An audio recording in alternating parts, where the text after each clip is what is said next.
Good afternoon, everyone, and welcome back to the YouTube page. Covering a workshop today on mount escapes. So what I'm going to get into is the mechanics of how to escape the mount. Sorry, I'm a bit out of breath because I was just got done training a little bit ago, doing some movement drilling and some movement flowing and so forth, whatever. So what I want to emphasize on is how to completely get out of the mount. So I'm going to cover as much as I can in this workshop. Again, thank you so much for joining, and let's get started. So I'm in his guard right now, okay? He's the one who's gonna mount me. So if he comes up, you know, if I'm maybe a little bit off balance or off the base for whatever reason, you know, because maybe I'm pressuring into him, I'm trying to pass the guard, well, he counters that, right? So he gets up here, and then he goes and throws that arm over, hip bumps. Now we're in the mount. Okay, so there's a few ways to escape the mount. So let's talk about that first. There's the framing, there's the bridging, there's the explosive bridging, there's creating a space for a leg lock, and there's escaping the back door. There's also a spider escape. So I'm going to cover the majority of those, all right? So if we're in this position here, I'm going to cater to the whole self-defense aspect. I'm going to cater to MMA. I'm also going to cater to grappling, jiu-jitsu, all of it, all right? So if he's posted up pretty high here, he's sitting on my abdominal area, right? We all know that anatomy plays a huge factor when someone's on top of you, especially if they're bigger than you, they're a lot stronger than you. They just like to drive that air out of you, make you vulnerable to where you get tired and either get choked, get arm barred, or you're just gonna tap out to the pressure, okay? So if we're here and maybe he comes forward and he has the hand around the neck, which is illegal in competition, but for self-defense, we can do the whole Gracie, I grab the elbow, grab the wrist, trap the foot, bridge, take him over, and of course, either, you know, start raining punches or I get away. But the thing is anatomy. The thing is strength and conditioning. You know, he might be full of piss and vinegar. That bridge might not work all the time, especially if you have someone who's 6'8", 450 pounds on you and you're only 155. That's not gonna work. So I'm not saying that the bridge and roll won't work. But what I am saying is this is when the timing and explosiveness has to happen, okay? So we're gonna do that same bridge, but now it's gonna be explosive and it's gonna be timed. So maybe we're here. I'm already trapping his foot, okay? I have my hands on the inside. I do not want my hands out here. This is not gonna work just to hold him. It's not gonna work. Even an attacker, that's not gonna work because he's gonna headbutt you. You know, if it was a street fight or if it's, you know, no holds barred fighting from back in the day, you know, that's just not going to work. So I don't want to be here. I want to be here. Okay, I want my arms in. When I feel that his arm is going around my neck, I want to grab the back of my head and bring my elbow in. So I was here and I bring it in. Once I'm here now, this free hand is going to push on his hip, but I'm going to make a fist. Okay, I'm not going to push on his hip like this. I make a fist because I want the ball of my knuckles to drive into his pelvis bone. Okay, so once I'm here, I get here. Now watch my explosiveness. I get my heel as close to my butt as I can. I can't really bring this here because I'm trapping the foot. Okay, so I bring my heel to my butt and I'm going to take my head and I'm going to bridge him this way. I don't bridge him to the side. That's not going to work. I have to elevate him and then I have to roll over. So it's here, down here. Okay? So without him, what it's going to look like is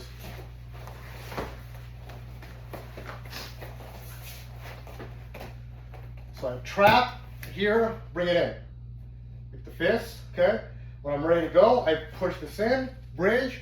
Now, see how I'm looking over my shoulder? I'm looking over my shoulder and then getting out, okay? Mount escapes, depending on the compromising of the person on top, is all explosiveness. You can't explode and then get to your knees and it's gonna take you back, right? In a fight, you know, you curl up, they start bringing punches in the back of your head, or maybe to the ears, or they start elbowing you, okay? Or getting up and kicking you, whatever, okay? I need to make sure that I cut an angle, but I'm explosive when I do it, okay? So, go back to here.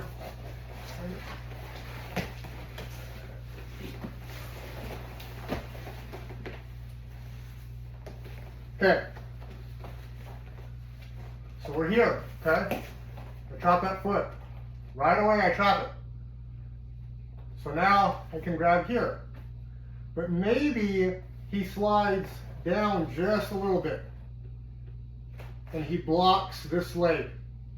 So now I can't bridge him at all, okay? Now I have to start working for a position.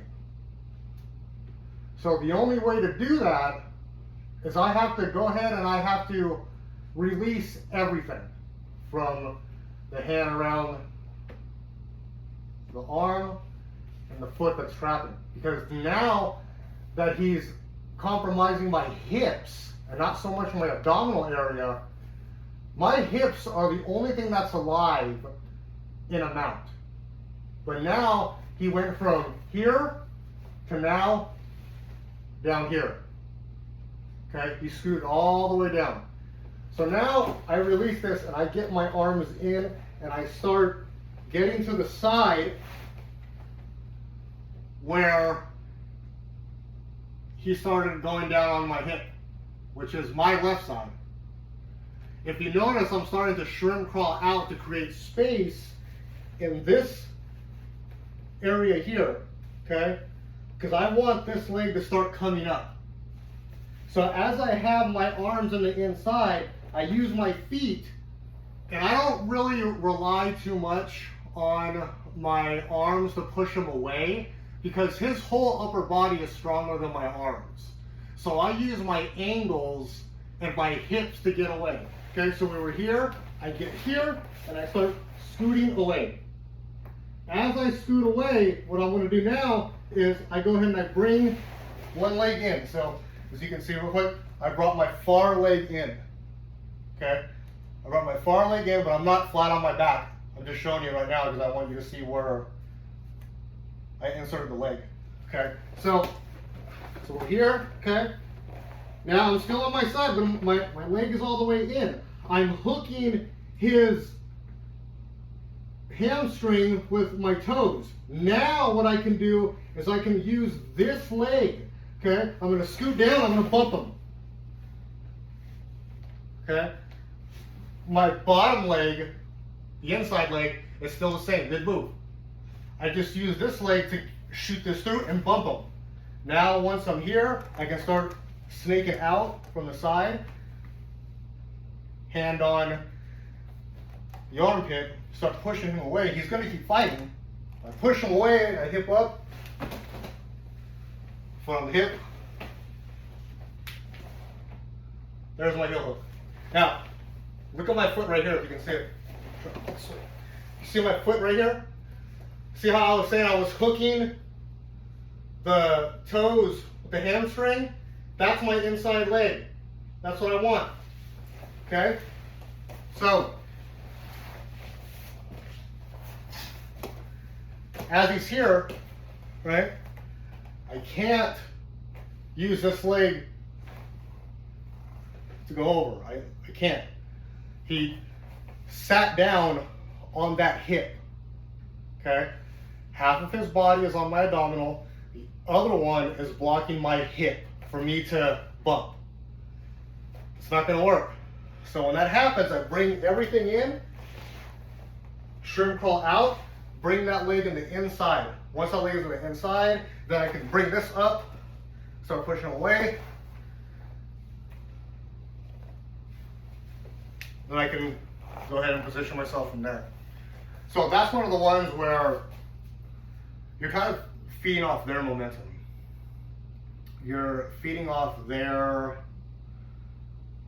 changes of level so they can compromise you. I mean, they're in the dominant spot. They're in the mount. So when that happens, they know that everything here is compromised. Everything here on down is not compromised. But there's always that time where they're here and then now they're blocking that hip.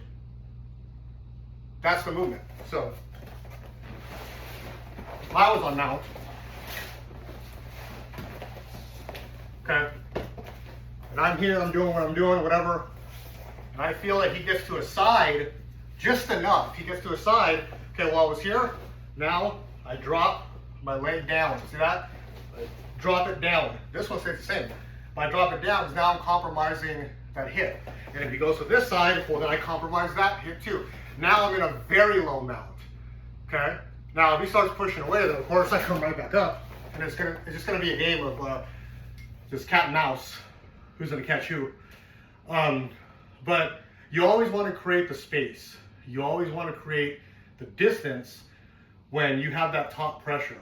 Okay, I see a lot of people, and even as a black belt, I'm guilty of this as well, because we don't know who we're going up against. Could be going up against someone who's, All-American wrestler, Division I wrestler, Division II, or he comes from a strong grappling MMA background for years, and he knows how to establish his weight and his pressure, his or her pressure on the abdominal, the chest, the hips. You got to create that space. So the minute that the mount hits, okay? The minute the mount hits, I should already be going. Get to my side. Get my knee on the inside. Okay? Now as I'm here, he's still pressuring in. He's still pressuring in. Okay? Well, I start attacking, getting out and attacking. The minute someone gets the mount on you, you should already be getting out. You cannot be laying on your back the majority of the time. If you do, you're going to be vulnerable. Okay, so now we'll discuss when I get all the way to my side. Okay, so maybe he just has that good of a damn mount and he's controlling every position. But remember, I still have my hips. Okay, that's what you're going to rely on. So if he's pressuring in here, okay, I still have my hips. And what I'm going to do is I'm going to get to my side all the way. Okay, now I can breathe. There's no crossface here. Yeah, there's not really much you can do with here. I mean, yeah, it's going to hurt, but if I bring my head down and I start curling up into like a little ball, then I'll be just fine. Now, yes, you can bring your leg over and, put it in a half guard. You can do that, but in today's world of grappling, does it work the majority of the time? Yes and no. Just depends on the person, right?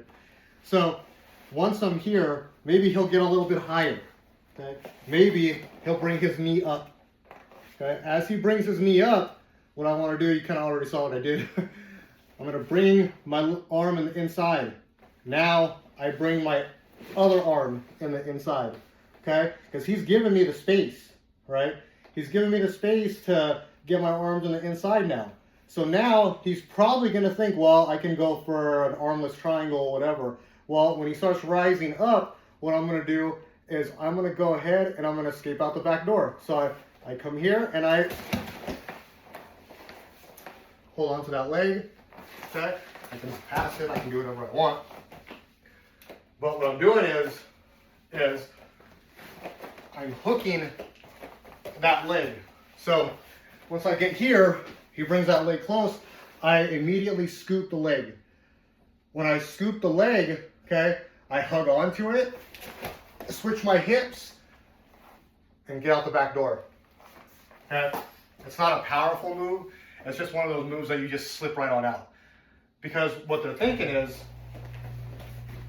once they get to their side, right? So we get here. So I was in mount. He gets to his side. I go into the S mount. Well, if he beats me to the punch, he gets here. Then he'll get here. Okay? Now, once he gets here, okay, all he's gonna do is throw himself out and he's out of the mount. So, say I'm in the mounted position here, okay? Or he already gets there as he's transitioning to the side. So as he goes to roll and escape, he gets here, he sees my leg go up, one hook is already in, he pushes the other hook in. Once he's here, he gets out, and that's it, okay? So it's based off of reaction. There are times where when I perform this is actually one of my favorite mount escapes. One of my favorite ones when I'm baiting him. When I feel like somebody is just really heavy and on top of me, and I don't want to exert my energy, I want to be able to fight still. I want him to do the work by getting on the mount, pressuring into me, do whatever he wants, thinking that I'm vulnerable, and when he least expects it, I turn to my side, underhook, and then I get out, okay? That's one of those moves that you do off of reaction and timing. Look at his foot, look at where his hips are at, look at how he transitions, because he's not gonna stay on the mount forever. He's gotta go into something, okay? Now, if he's up 10 points and it's 10-0 in a tournament, he's gonna hold the mount all day. And you know, there's only 10 seconds left. But if you guys are in training or you're in a match and you know you're in a bad spot, get to your side, slither both arms under that leg that comes up in between that hole, escape out the back door. Okay, I'm gonna do my best with this one. I'm not as flexible anymore within the lower lumbar spine. Got a permanent lower back injury that cannot be fixed, even with surgery. So I'm gonna do my best to do this one and hopefully it works for you. So this is the spider sweep. Okay, the spider sweep or escape, whatever you want to call it. It's kind of like a reversal. I call it a reversal. I don't know why they call it a sweep today, but it's more of a reversal.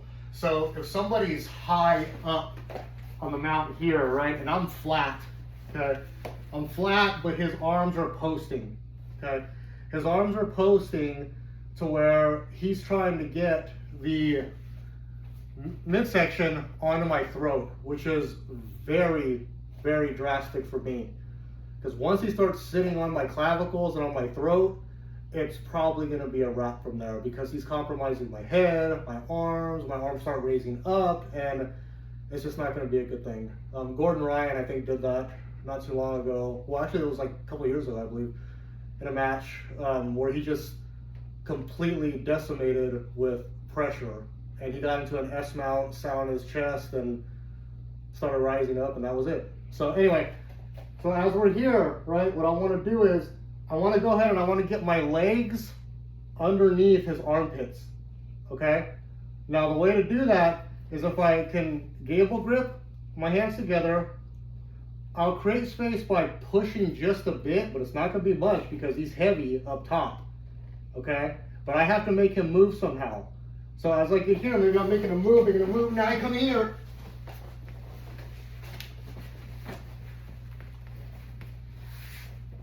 Now I'm here, okay? Now once I'm here, I bring my feet all the way in, okay? He can go forward all he wants, it's fine. But he knows that this here, it's not gonna create that much pressure. I'm just gonna go forward with it. Now as I'm here, you can go into your heel hook, okay? Or I would go into your leg lock from there. Why would you want to uncross your feet from here? You know, so here, so here. It's a good leg entry. As you can see, I was kind of struggling right there as we were going forward. When I was 145, I would throw this on all the time. So now I show the more bendy people this, and it's a spider reversal. So all you're doing is when they're high up on mount, you're gonna rock back and you're gonna bring the legs here and then they'll transition here. Okay, you can cross your feet if you want, it just depends on your flexibility. Keep the feet here and start leaning them back. Now it is kind of dangerous in a way because as you kick them back, they don't have the balance, all they have is this. But your legs against their body, you're gonna come up with your core and your legs. So as they fall back, it's gonna be here and they're gonna be doing this here. Now, if they're not flexible in this area here, well, then the knees are probably gonna go because now they have to bring their legs out. And when they're on top of you, you're not gonna be able to bring your knees out, okay? It's just gonna be pressure. So I'm not saying it can lead to a tap, but if you're not flexible within the quad area, the knee area, you're probably gonna suffer some pulls and tears just because of the way you're gonna be landing and being folded. So,